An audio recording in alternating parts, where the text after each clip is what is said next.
lessons of English for primary stage by Mrs. Enas Somida. Connect for second term. مع بعض هندخل الترم التاني يا ولاد بالكتاب بتاعنا الجديد Connect 4. Today we are going to talk about Unit 7. This is where I live. This is where I live. هنا حيث أعيش. Lesson number 1. Lesson number 1. ندخل على new vocabulary على طول. نهر النيل the Nile. The Nile. The Nile. مكان place. Place. Place. دولة country. Country. رومانيا رومانيا. عدد السكان population. Population. Population. بشر أو بشري human. Human. القمر the moon. The moon. أستراليا Australia.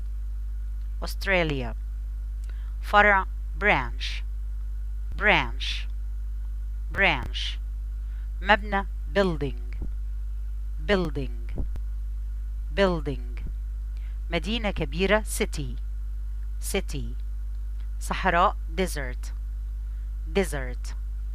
غابة forest. Forest. جبل mountain. Mountain. Mountain. واحة oasis. Oasis. نهر river. River. قرية village. Village. مناطق القطب الشمالي Arctic regions. Arctic regions. ناجي للverbs irregular verbs الأفعال المنتظمة اللي ملتزمة بإضافة ال ed في الشكل بتاع الماضي بتاعها. نشوف travel يسافر. travel traveled. travel traveled. travel traveled. المفروض كمان في ال كمان هنا. يعيش live lived. live lived. يعرف ال irregular verbs اللي هي الأفعال الغير منتظمة مع بعض. يعرف know knew. ودي أفعال بيتغير شكلها في الماضي. في زمن الماضي بيتغير شكلها وبنحفظها زي ما هي عشان ما ننساهاش. know knew. يملك أو عنده have للجمع مع I we وذا ويو. has مع he وشي وات. وفي الماضي بنستخدم had. had. معايا يا ولاد؟ بعد كده بعض التعبيرات والprepositions والexpressions والكلام ده. طيب بالقرب من البحر اقول ايه؟ near the sea. near the sea. يسافر عبر travel through. travel through. 4 مرات 4 times. 4 times. مركز الأرض the center of the earth. the center of the earth. الأوسع أو الأعرض ودي خدناه في الترم اللي فات المقارنة بالعليا أو التفضيل الأعلى بإضافة الإيه ذا والإي اس تي مع الصفة في النص. the widest. the widest. العاصمة العالمية للقطط the world capital of cats. the world capital of cats. أكبر من larger than. larger than. الأقصر the shortest. the shortest. الأقصر the shortest. الأطول the longest. the longest. موطن ل home for. home for. تمام يا ولاد؟ نشوف مع بعض كده. بيقولك did you know هل تعلم؟ Did you know that the world capital of cats in Romania has a cat population that is 4 times larger than the human population? هل تعرف ان ايه عاصمة الكاتس في رومانيا القطط في رومانيا عندها عدد سكان اكبر 4 مرات من عدد قطط اكبر 4 مرات من عدد السكان اللي موجود فيها. Do you know this؟ طيب نيجي نقول language notes. language notes اللي هي الملاحظات اللغوية. لما أحب أسأل عن العدد أقول how many. how many. how many وبعديها اسم الجمع. how many countries does the Nile travel through؟ كم عدد الدول اللي بيعدي عليها أو بيسافر من خلالها النيل؟ احنا عارفين the Nile is the longest river in the world. هو أطول نهر العالم. how many countries does the Nile travel through؟ كم عدد الدول اللي بيسافر عبرها النيل. لما يجي أخيرك ما بين حاجتين أو ما بين شيئين مثلا أو أنهي واحد، أقول لك which of which of these rivers is the Nile؟ أنهي واحد من these rivers من الأنهار دي هو النهر النيل.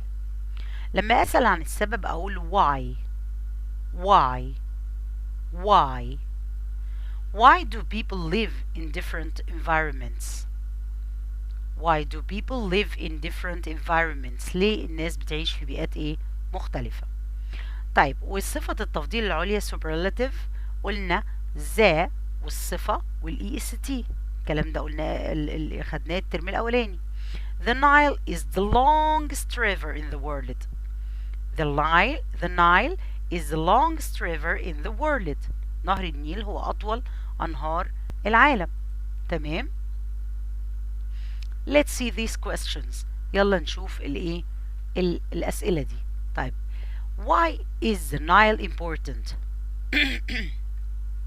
ليه نهر النيل مهم؟ It provides us with water, food and transportation.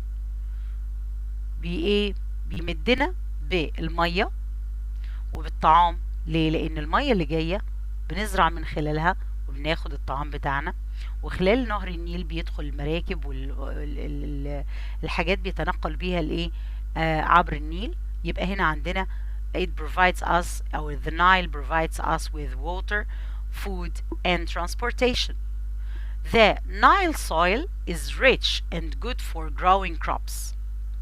The Nile soil التربة اللي بجوار النيل is very rich غنية جدا وجيدة لزراعة growing crops المحاصيل. ماشي. This is why the Nile is important. Type number 2. How many countries does the Nile travel through and what are they؟ عندي كام دولة بيعدي عليها النيل؟ قالك 11 countries. يبقى the Nile travels through 11 countries. What are they?